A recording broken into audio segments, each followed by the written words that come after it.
Значи, одлуката за неодење во Бања Лука не сум ја донел како албанец, туку како европеец, кој што верува во европската иднина на регионот.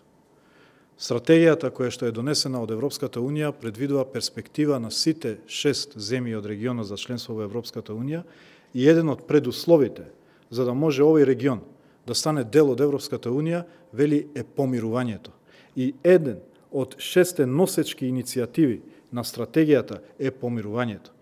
И било каква иницијатива во која што не се дава придонес кон помирувањето, кон регионалната соработка, туку напротив се исклучува една од државите, е спротивно на идејата на самата стратегија. Значи, и да не беше повикана и друга држава, и Србија да не беше повикана, јас немаше да учествувам на таа конференција. Бидејќи сметам дека не е во духот на стратегијата за регионална соработка и за регионално помирување. И сметам дека е таа одлука во рамки на интересите на државата. Ако дозволите само едно подпрашање, доколку вие сте премиер во оваа влада и доколку вашиот вице-премиер во случајов сте вие, нели, доколку сте вие на позицијата на Заев, како ќе го санкциониравте вашиот вработен практично во извршната власт, кој што без да ве исконсултирал одлучил дека не треба да настапи во оваа сред?